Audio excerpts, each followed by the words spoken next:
Everyone thinks Alabama's future depends on finding the next superstar quarterback, but what if the real battle for the Crimson Tide's future is happening far away from the spotlight? While fans obsess over NIL deals, transfer portal moves, and five-star receivers, Kalen DeBoer appears to be investing heavily in something most people barely notice: offensive linemen. And if this strategy works, Alabama won't just stay relevant after Nick Saban. It could build the next dynasty. But if it fails, the post-Saban era might look very different. So why is Alabama building an offensive line empire?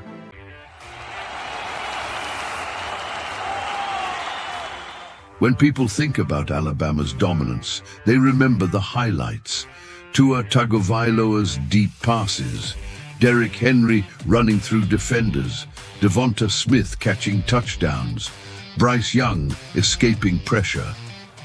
What they rarely remember are the players who made those moments possible. For nearly 2 decades, Nick Saban built Alabama around a simple idea: control the line of scrimmage, and you control the game. According to Pro Football Focus and NFL draft records, Alabama consistently produced some of the best offensive linemen in college football during the Saban era. Many became first-round picks. Even more became long-term NFL starters. That wasn't an accident. Saban understood something most fans overlook: quarterbacks create highlights, offensive lines create dynasties, and right now, Alabama seems determined to protect that formula. Because after Saban retired, the program faced a challenge that many fans underestimated. Veteran linemen left for the NFL. Others graduated. Some entered the transfer portal.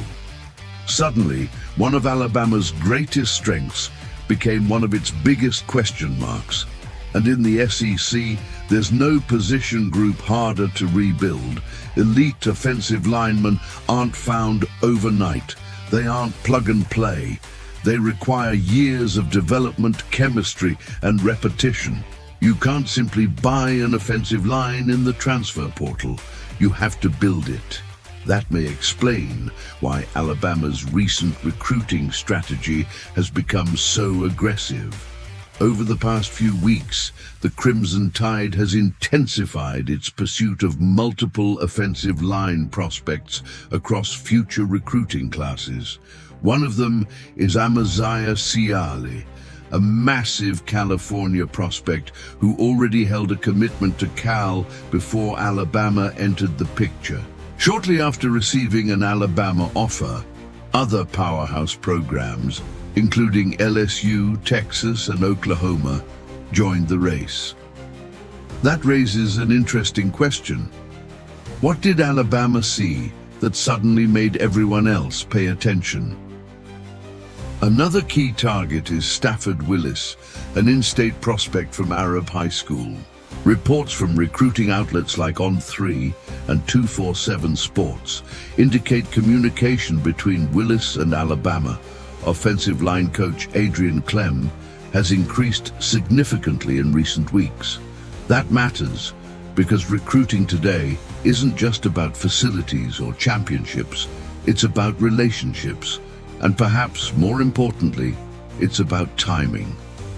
Then there's Brilan Jackson, a young prospect who recently earned an Alabama offer after impressing coaches at camp.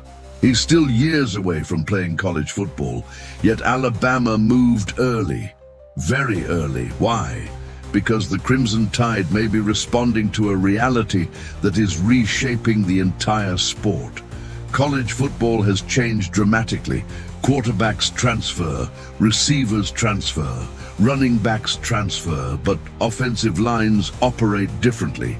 According to research highlighted by ESPN and Pro Football Focus, continuity along the offensive line remains one of the strongest indicators of offensive success.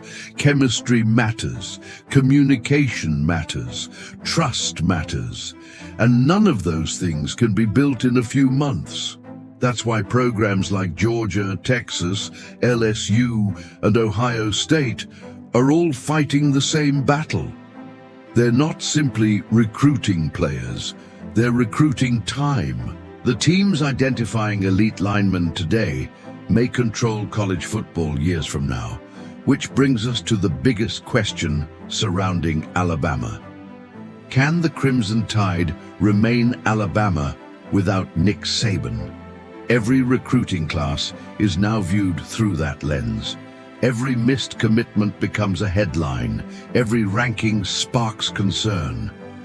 Earlier this year, preliminary recruiting rankings generated questions among fans when Alabama trailed several SEC rivals.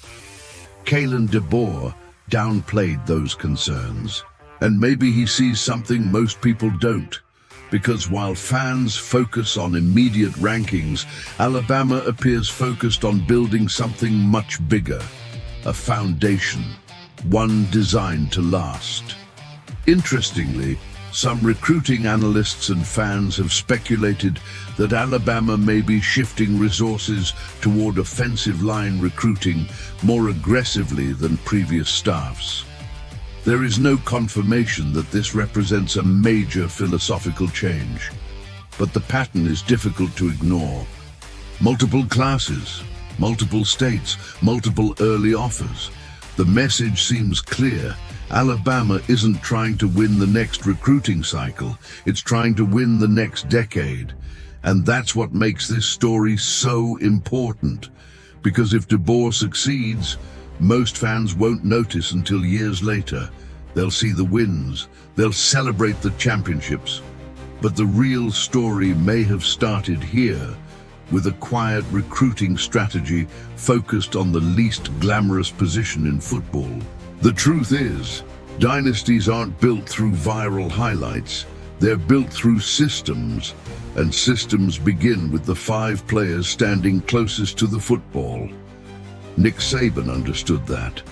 Georgia understands it. And Kalen DeBoer appears determined to prove he understands it too.